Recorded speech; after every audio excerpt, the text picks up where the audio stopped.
முகப்பரு வர வாய்ப்புள்ள சருமத்தை பராமரிக்கிறது இருக்கே, அது பலருக்கும் ஒரு பெரிய போராட்டம் தான். கடைக்கு போனா ஆயிரக்கணக்கான பொருட்கள் இருக்கு.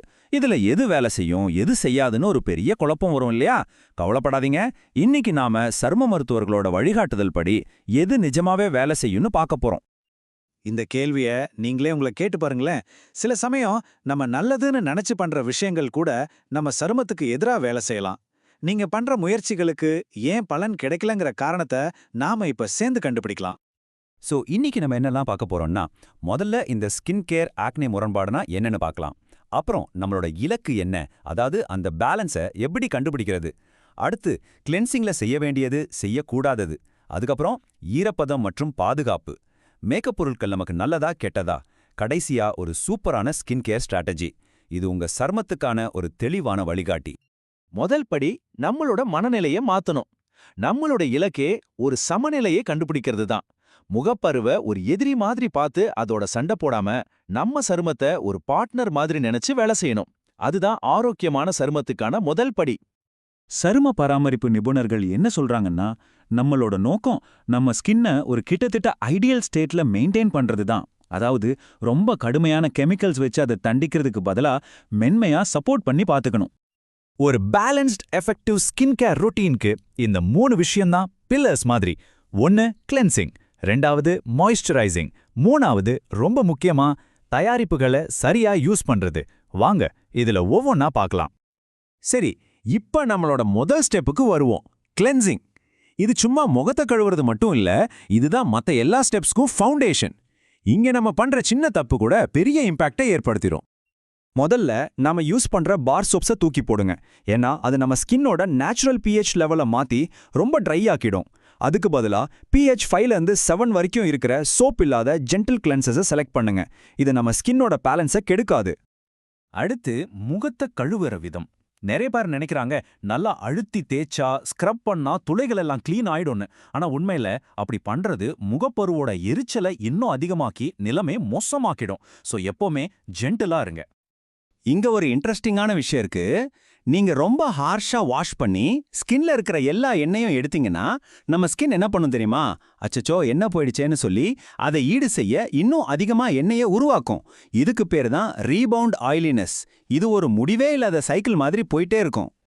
சரி, நீங்க மேக்கப் போடுறவங்களா இருந்தா ஒரு முக்கியமான விஷயம், மேக்கப்பை ரிமூவ் பண்றதுக்கு ஆல்கஹால் இருக்கிற டோனஸையோ இல்ல ஸ்கின்னை எரிச்சல் ஊட்டுற அஸ்ட்ரிஜென்ஸையோ யூஸ் பண்ணாதீங்க. அதுக்கு பதிலா ரொம்ப ஜென்டிலா இருக்கிற கிளென்சிங் மில்க் யூஸ் பண்றது ரொம்பவே பெட்டர்.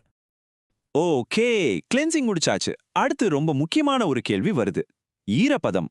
எண்ணெய் பசை சருமம் இருக்கிறவங்க மாய்ஸ்சரைசர் யூஸ் பண்ணக்கூடாதுன்னு ஒரு பெரிய தப்பான கருத்து இருக்கு.